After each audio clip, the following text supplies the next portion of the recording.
So I'm going back to vlogging every day, even when I look like a hot mess, like I currently do. Things have been weird. No, I haven't filled out the calendar yet for the month of May, even though it's May 13th.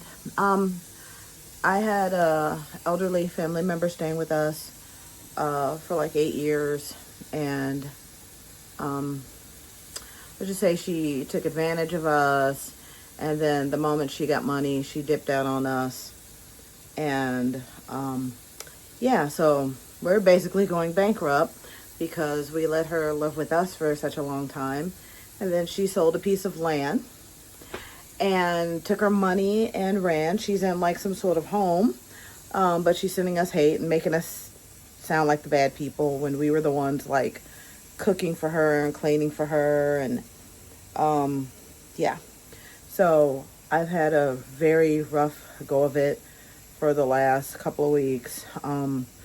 I called the cops on her because she was threatening me, and I knew she had a lot of medical problems that, oh, I'm burning my burger.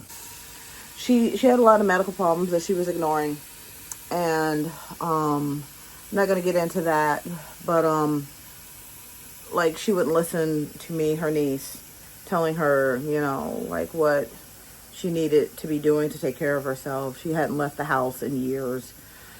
So I got her the help she needed. She's gone to a doctor. Turns out she had a plethora of health problems that she was ignoring, but I'm still the bad person here. So I've just cut her off completely.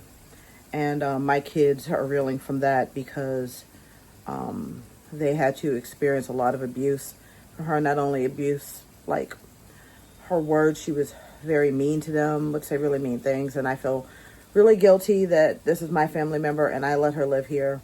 And I let her take advantage of us and interfere in my marriage and in my parenting. And she technically wasn't even supposed to be here because, like, she wasn't on a lease. We used to have to, like, lie about her just visiting and stuff like that. And nobody in my family would help me, considering that I'm not even her next of kin. But they all told me not to let her live with me. So I did a post on Facebook that, like, one family member was like, you should take it down. This is not the way to expose that. But I'm like, I'm sick of not exposing my abusers. There's several people in my family who have abused me who I haven't spoke out about. And thinking about writing a memoir. And not to just, like, expose abusers, but also because, A, I'm a writer, and B, I'm sick of being nice to everyone. I'm probably never going to let another family member stay with me. Not even for like 2 days. Like, you could go stay at a hotel. Because it started with her just like, I'm going to come out to see the kids. And then it was like, I'm stuck here during the pandemic. And then it was like, she was still paying for an apartment in Chicago that she hadn't seen in years. And even when we tried to get her to go back, she refused to go back. And, yeah, so we are financially strapped now because of the years of letting her live with us, like, rent-free. She started to pay for herself in the last couple of years, but that certainly wasn't enough because through the pandemic, she was paying for a phone that she was not using and an apartment she hadn't seen the inside of in years. And she finally let the apartment go and agreed to pay us stuff, but that was our fault because we didn't say anything. We didn't say anything for a long time. We did not make her pay for a long time. And you know what? That's on us. But you know what? That's what we get for being nice. We were nice for way too long. And I was like cooking for her, cleaning for her. I'm a stay-at-home mom, so I was here all the time. And I regret being nice because sometimes people take advantage of your niceness. And she's still sending me evil messages. So, and she's only in her 70s, so it's not like, she's near death or anything like that. She had medical problems that was caused by, like, extreme laziness and making my kids wait on her hand and foot. So I'm, like, really angry. I'm having mental health issues right now and regretting the last 8 years of my life. And been talking to family members who had no idea what was going on because, again, I reached out to certain family members. No one helped me. No one. They were just like, oh, I'm sorry she's like that. That's just how she is. And, I come from a, Black Southern family of, like, when the elderly gets old, you help take care of them. But my grandmother My grandmother, her mom, never let this happen to her. She was taking care of herself until she had a medical problem, which unfortunately early ended her life way too early. And but it wasn't from like extreme laziness. Like, you did this to yourself. You're the one who decided to sit here 23 hours a day, only getting up to go to the bathroom. So anyway, that's that. That's why I've been having a really rough go of it.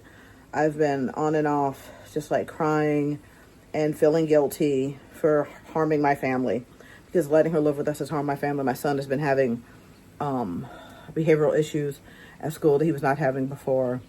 And I don't want to get into all the awful stuff she said to my kids, including threatening them with elder abuse if they didn't, like, go fetch her bread. You know, like, oh, if you don't do this for me, then I can get you for elder abuse. That was like her go-to. And my kids are teenagers, and then I have an 8-year-old who she used to, I would say, overly discipline by, like, if I got on him about something, she would get on him about it for another 20 minutes. And so now he has, like, guilt issues of, like, I'm always messing up. It's a whole thing, guys. And I'm done trying to be, like, civil or nice or quiet. Expose the people who have wronged you. And if they don't want to be exposed, then they should have been evil to you. What can I say? And I'm not going to take this down. And I'm not going to shut up about it. Because we're all very, very hurt. And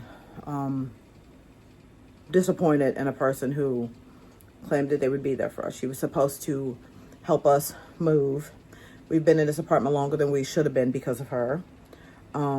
She got us denied apartments because she had no credit.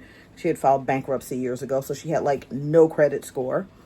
And her going back and forth on whether or not she was going to go back to Chicago or stay here set us back years.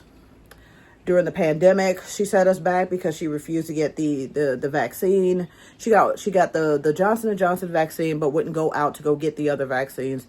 So we had to be extra careful around her, because it was like, oh, she's in her 70s. We don't want to get her sick. So we would put off, like, going places, doing things. Even though we were wearing masks, she still had us scared that we were going to end up bringing her back diseases. She put us through a lot for her to be trying to make us out to be like the bad guys, when I was the one who cooked her dinner every night and brought her the plate, because she wouldn't even get up to come to the kitchen to get the plate herself. Me telling her that she shouldn't be drinking soda, drinking coffee, eating Spam, because her nurse practitioner told me that. The many times where I had to be home because her doctor or nurse or whatever was coming, and she wouldn't tell me beforehand, and I would have to cancel plans because it's like, well, I got to be there because her doctor is going to show up or whatever. And then it got to a point where she wouldn't let the people who were supposed to bathe her come, or wouldn't let the nurse come. And she would cancel the doctor's appointments, whatever, because she knew that they were just going to tell her. There was a thing where she needed to go actually to the hospital to get tests done. And I told her, let me know when you make the appointment for a Monday, so me and Bri, because Bri's day is off on Monday, where me and Bri can take you. So you have both of us. And she made excuses for that, saying that she was afraid to go down the stairs. She couldn't go down the stairs because it was too much trouble. So I feel like we've put our whole lives on hold for 8 years. She's been here the whole time that my son has been alive. And had to go up to the school Monday for a parent-teacher conference because he's been acting out in school. And it coincided with her going into this home. And so now she has all this money from selling her land.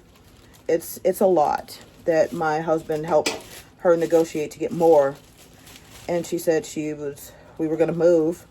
We were going to get a place so she could have her own room, because she's been sleeping in our living room in a chair, even though she has a bed.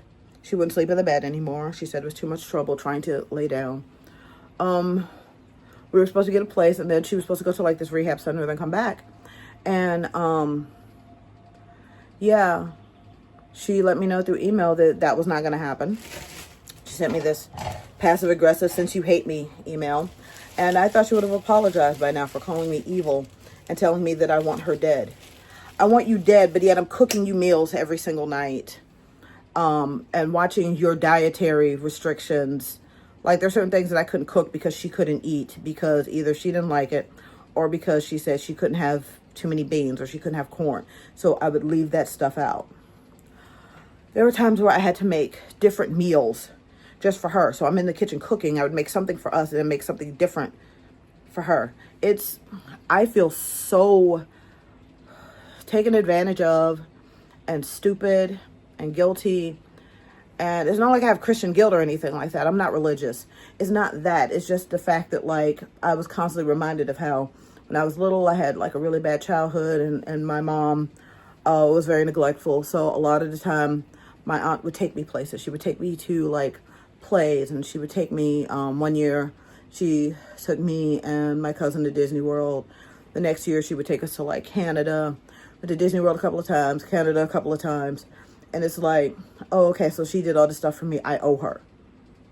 And so, like, while she was here, like, other family members could even come stay with us. We're in a 2-bedroom, 1.5 bath. So, like, where were they going to stay? So I haven't seen my mom in years because there's nowhere for her to stay. I haven't seen, like, my other aunt, my cousin. A lot of people didn't want to deal with her. A lot of people who I told what was going on were all like, yeah, that's just the way she is. They didn't want to take over helping to take care of her. So I got stuck. And this, some would say this is what I deserve or whatever. So yeah, my mental health is really suffering lately, especially right now. And yeah, I'm just going to start vlogging more often because, this is a form of therapy, but I'm also going back to therapy, and I'm getting my kids therapy because they had to deal with a lot from her. And yeah, I fucking blame myself.